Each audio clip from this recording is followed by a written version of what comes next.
Bonjour à tous, c'est Bruno de la team Ludokai et de l'association TDD. On se retrouve aujourd'hui pour une présentation de decklist. En effet, ce week-end a eu lieu le deuxième tournoi de TDD en ligne sur la plateforme O7EGL et j'ai eu l'occasion de terminer premier en étant invaincu avec ma decklist Surge U7. Donc je vais vous présenter ma liste. Elle ressemble très fortement à celle de Justin Rios qui a gagné le TOP de Vegas, le meilleur joueur US. Et la différence c'est que moi j'ai changé 3 cartes en main deck et 7 en side. Donc voici, tout d'abord c'était un tournoi en méta BT9. Et donc j'ai choisi de jouer Surge U7. Donc tout d'abord le leader. Donc c'est Sangoku et en éveillé Sangoku Ultra Instinct limite surpassé. Donc le leader permet en activation combat, donc à chaque combat, donc en attaque et en défense, de jeter une carte extra, donc n'importe laquelle, de gagner 5000 de puissance, de pouvoir prendre un point de vie, donc ce n'est pas obligatoire, mais ça permet de s'auto-éveiller contre certains match-ups, et de piocher une carte, ça c'est obligatoire. On peut s'éveiller en mettant une carte rouge ou une carte bleue en dessous du leader, donc c'est un éveil search, comme on appelle ça, ou éveil afflux. Et donc une fois éveillé, le leader a deux effets. Donc les effets sont pris en compte à partir de 5 PV. Donc ça peut être fait en activation principale ou en activation combat. Et une fois par tour, forcément comme tous les leaders search. Et donc il a deux effets. Le premier effet est si on a une carte U7 en jeu, on peut piocher une carte et regarder la main adverse. On peut soit prendre une carte de combat de 35 000 de puissance ou moins, ou une carte extra. Mais ce qui est fort en gros, c'est qu'on prend la formation de la main. Donc ça c'est extrêmement puissant. Et le deuxième effet, c'est de pouvoir prendre 3 cartes extra multicolores, soit du cimetière ou de l'arbre, et c'est 3 différentes, donc avec un nom différent. Donc après, nous allons passer sur, pour moi, la carte la plus importante du deck. Donc c'est le terrain. Donc arène du tournoi du pouvoir. Donc c'est une carte à jouer 4 fois dans le deck. C'est une carte qu'on va essayer d'avoir au mulligan directement. C'est une carte qui nous faut T1, maximum T2. Donc le terrain permet quoi? Donc une fois qu'on a le terrain en jeu, donc il coûte 1 bleu, on peut durant notre tour le passer en mode inertie et on peut regarder les 3 premières cartes de notre deck, les mettre dans l'ordre qu'on veut et soit les replacer au-dessus du deck, soit en dessous du deck. Et il a également un deuxième effet, c'est de pouvoir, une fois qu'il est en jeu, de pouvoir mettre toutes nos cartes bicolores, bleu-rouge, en mode action en énergie. Donc ça outrepasse l'énergie exhaust, ce qui est extrêmement puissant. Donc la deuxième carte qu'on essaye d'avoir en main de départ, éventuellement, c'est le WIS, spectateur du tournoi. Donc pourquoi? Premièrement, car elle permet d'aller chercher le terrain. Donc pour un bleu, on peut aller chercher le terrain dans le deck. Qui dit aller chercher le terrain dans le deck, dit qu'on peut voir le deck. Donc techniquement, on peut aller voir si notre secrète, par exemple, est dans le deck. Il peut également servir de combo, donc c'est une 0 plus 5000. Et l'idéal, c'est d'avoir, par exemple, les deux en main de départ. Moi, personnellement, ce que j'aime bien faire T1, c'est de mettre 800 d'énergie et payer 1 pour mettre mon terrain. Pourquoi? Parce que oui, une fois qu'on a le terrain, ce n'est plus vraiment obligatoire d'aller chercher le terrain. Et ce sera toujours la meilleure énergie qu'une autre. Troisième carte importante qu'on essaye d'avoir au mulligan, et une des plus importantes, et c'est aussi pour ça qu'on joue Invoker, c'est le Vegeta SSV technique inspiré. Donc Vegeta il coûte 3, dont un rouge, et il a déflexion barrière. Et principalement, il a Invoker. Donc Invoker, c'est un nouveau mot-clé qui est apparu en BT9. Et donc, une fois qu'on a une carte de combat en jeu, toutes nos cartes extra bleu-rouge coûtent que 1, que ce soit en attaque ou en défense. Donc ça, c'est super, super important. Donc c'est une carte qu'on va essayer de protéger un maximum, etc. On continue. Donc maintenant, on va parler des cartes extra bleu-rouge que je joue. Donc j'ai décidé de jouer 4 le coup de la tyrannie. Donc celle-là, elle a 2 effets. Premier effet, elle permet de piocher 2. Et deuxième effet, c'est si l'adversaire a plus de 10 cartes en main, il doit en remettre pour en avoir 10 en main et mélanger son deck. Ça arrive très rarement, mais parfois ça peut embêter l'adversaire quand même. Après, j'ai décidé de mettre 2 représailles instinctives. Alors, celle-ci, c'est un contre-attaque qui peut coûter 2, mais grâce à un Invoker coûte 1. Et donc ça annule l'attaque, et après on peut choisir 2 cartes, dont le leader, et de leur donner moins 10 000. Donc généralement c'est bien quand l'adversaire a minimum 3 cartes en jeu, enfin 2 cartes en jeu plus le leader, on va dire ça comme ça. Et donc dès qu'il va attaquer avec la première attaque, on va contrer et on va mettre moins 10 000 aux 2 autres cartes. Après, on continue avec le rayon mortel de l'empereur. Donc c'est une carte qui coûte 3. Attention, c'est 2 rouges. Donc ça c'est super important. Dans le deck, on va essayer principalement de charger soit des bleus, soit des bleus rouges. Mais rarement une rouge simple. Donc si on n'a pas invoqueur, elle coûte 3. Si on a invoqueur 1, vous aurez compris maintenant. Et donc celle-là, elle a 2 effets. Premier effet le plus important, c'est de pouvoir payer 1 en activation principale ou en activation combat et de mettre moins 30 000 à une carte, en ignorant barrière. C'est ça qui est super important. Ça permet de gérer un Gogeta, permet de diminuer une secrète, etc. Et attention, c'est sur la carte de combat. Donc même si le gars a mis 50 000 de combo, on s'en fout. C'est la puissance de combat qu'on regarde. Et elle a un deuxième effet qui est en activation principale. On peut mettre cette carte-là de la zone de dispersion à la warp. Et on peut regarder la première carte de notre deck. Et si c'est une carte extra, une carte extra multicolore, on peut la prendre en main.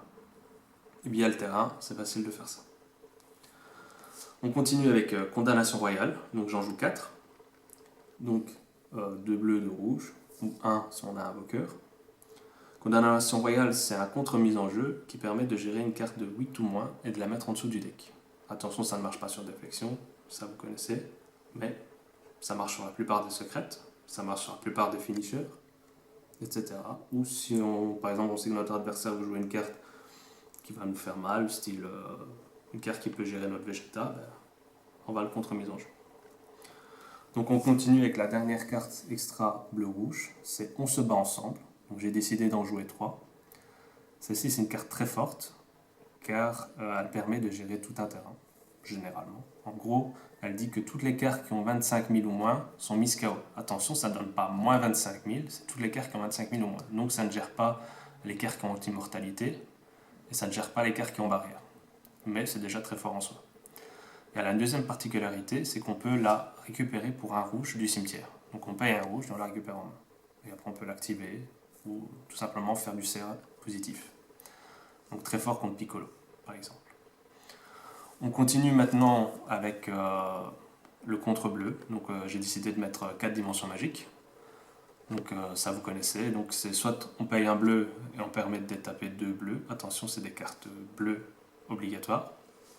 Bleu, bleu rouge, bleu vert, etc. Mais bleu. Et en étincelle 5, on peut prendre un point de vie et du coup redresser 2 énergies bleues. Ce qui est important dans ce deck-là, car on aura besoin d'énergie pour pouvoir utiliser Invoqueur. On continue avec les super combos. Donc j'ai décidé de jouer en 2-2. Donc 2 Beerus Oblitérateur Divin et 2 Son Goku Pierre de l'Univers 7. Donc pourquoi jouer en 2-2 déjà, nous ne jouons pas d'Arival bleu-rouge. Du coup, j'ai pas forcément besoin d'être en x4. De plus, généralement avec 1 ou 2 énergies, on s'en sort, donc pas forcément besoin de pouvoir redresser mes mana via les virus. Et ce qui est bien avec celle-là, c'est qu'on peut à 5 PV piocher. Donc c'est super important contre les petites Gohan critiques ou quoi que ce soit. On aime bien pas perdre du CR. Donc par contre, je ne passerai pas en 4 Goku ni en 4 Beerus, car Goku c'est une 0+0. Donc face à une secrète VS, elle n'a pas d'effet. Face à un Foodis, elle n'a pas d'effet. Tandis qu'un Beerus n'aura pas d'effet, mais aura quand même toujours 0+10 000. Ça sert toujours pour se défendre.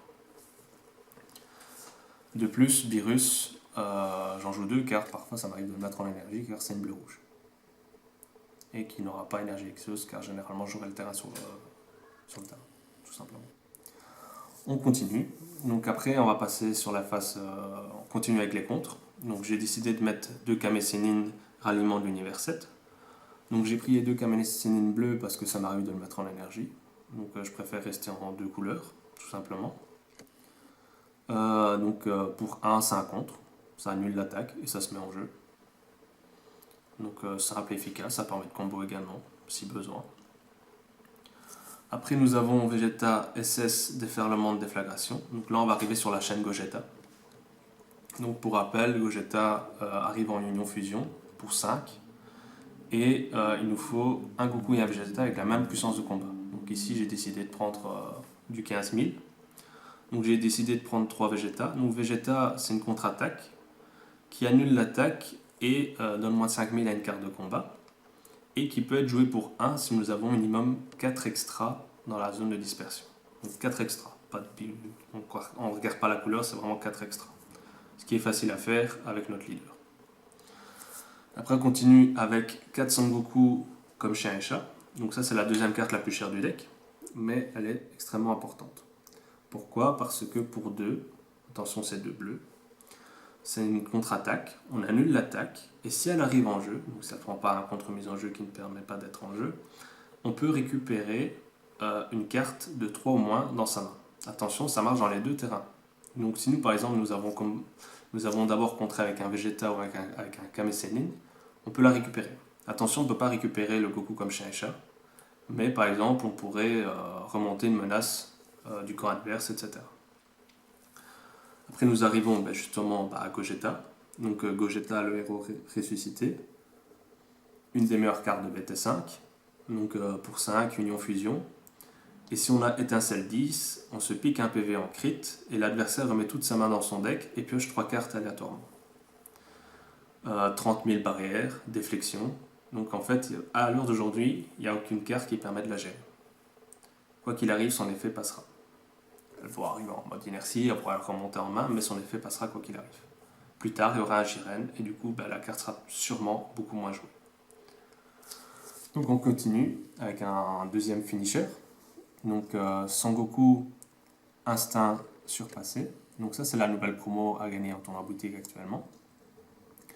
Donc à la déflexion, triple frappe, énergie exhaust forcément. Donc elle coûte 6. Et elle a une activation principale ultra intéressante. C'est-à-dire en gros que en fait on prend 2 extras soit de notre drop, soit de notre main, soit 1 et 1, on les met en war et la carte se redresse et on donne moins 5000 au leader adverse. Du coup, avec ce deck là, j'ai 4, 6, 10, 14, 17 extra bleu rouge. On pourrait éventuellement la redresser 3, 4, 5 fois. Et du coup, c'est un finisher, un gros finisher tout simplement. Et la dernière carte du deck, c'est la secrète, tout simplement. Sangoku et Vegeta, paroxysme de la puissance. Donc la secrète, elle coûte 8, mais généralement on va la jouer pour 5. On peut la jouer pour 5 si nous avons 5 extras bleu-rouge dans notre zone de dispersion. Et elle va annuler tous les effets des cartes de combat en jeu, en main et du leader pendant 2 tours, donc pendant le tour où elle est jouée et pendant le tour adverse. Seules les cartes extra auront encore des effets. Donc en gros, pour pouvoir la contrer, il faut jouer des cartes extra dans son deck. Et des cartes extra en contre, forcément. Style dimension magique, etc. Ce que beaucoup de personnes oublient, c'est qu'elle a surtout aussi invoqueur. Donc si notre Vegeta a été géré, ça permet aussi d'avoir une autre carte avec invoqueur sur le terrain. Donc voilà pour le main deck. Donc vous aurez pu constater 3 différences avec la liste de Rios. Donc je joue un 800 moins parce que j'ai préféré mettre un Goku Instinct surpassé en plus. Et je ne joue pas de Senzu, mais je joue deux contre bicolores en plus. Représailles instinctif. Voici les différences entre le main deck, le mien et celui de Justin Rios. Donc maintenant on va passer au side. Donc on va commencer avec 2 Vegeta SS en plein point faible. Donc cette carte là je la rentre très rarement, mais je me dis qu'elle peut être très utile contre des personnes qui mettent beaucoup de boards qui n'ont pas de barrière. Donc je pense notamment à Sorchku, je pense à du couleur principalement. Je pense en fait pour pouvoir sauver des couleurs double frappe, des singes double frappe, etc. Ou éventuellement du U6, etc. J'ai remis 2 contres en plus, donc 2 topo aide vertueuse. Donc ça principalement contre les match-ups agressifs, style du Gohan, du Boo, surtout du Boo. Tous les decks agressifs, tout simplement. Je la rentre très rarement actuellement, parce que j'ai pas eu l'occasion justement d'affronter ces match-ups là. Mais vous connaissez, donc pour 2 en contre, on défausse une carte, et l'adversaire, s'il veut pouvoir encore attaquer, il devra défausser 2 cartes à chaque attaque. Ce qui est accès très fort. On continue, donc j'ai décidé de mettre 2 Gogeta à la fusion ultime. Donc ça c'est surtout pour les match-ups un peu aggro, ou les match-ups défaussent.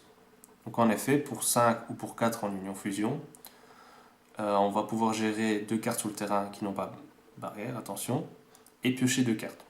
Toujours intéressant. Et ça reste une 25 000 double frappe. Si je ne dis pas de bêtises. Ouais, c'est bien ça. Donc j'ai décidé également de mettre une fois Nous sommes l'univers 7. Donc ça, je la joue principalement dans les match-ups des fausses. Car si mon adversaire a réussi à toucher aléatoirement ma secrète ou mes finishers, ça permettra d'aller le récupérer dans ma zone de dispersion. Ou éventuellement d'aller chercher un Vegeta. Ou d'aller chercher une super combo éventuellement. C'est jamais perdu, ça se recycle, ça coûte que 1, donc ça va. J'ai également décidé de mettre 4 haricots magiques dans mon side. Donc ça, ce serait principalement contre le match-up Boo, peut-être Gohan. Durant ce tournoi, j'ai pas dû la rentrer, donc c'est encore en réflexion. Mais c'était pour pouvoir au cas où me défendre plus facilement. J'ai également mis 2 contraintes de Whis. Donc match-up Gohan principalement. Encore avoir plus de contres et des contres qui me bloquent pas mes énergies. Et pour terminer, 2 cesser d'exister. Donc ça c'est les nouvelles rares BT9 qui en fait peut se jouer gratuitement de la main, donc ça donne 5000 à n'importe quelle carte gratuitement, ou pour 3 permet de gérer 2 cartes de combat, leur donner moins 25 000. Si je ne dis pas de bêtises, je la relis direct. Donc si mon leader est rouge, choisissez jusqu'à 2 cartes de combat adverses en ignorant la capacité barrière. Elles perdent moins 25 000 de puissance pour toute la durée du tour. Donc ça peut être très fort dans un miroir, par exemple pour gérer le Vegeta. Ça peut être très fort surtout contre Successor. Ça peut être très fort contre du Jiren, pour gérer les petites cartes à 1 qui ont barrière. Etc. Je pense que c'est une carte très forte à laisser dans son set. Donc là, j'ai cette différence avec Rios. Donc Rios joue une contrainte de 800+. Ne joue pas de Senzu en side, mais 2 en main. Ne joue pas d'univers 7 et ne joue pas de topo. Donc lui, il a préféré mettre 2 Broly Crawl, donc pour voir la main adverse. Je trouve cette carte très forte, mais avec tous les contres mis en jeu, c'est très rare de pouvoir la jouer correctement. En miroir, ça peut être très fort, mais ici, je n'avais pas la place pour la mettre.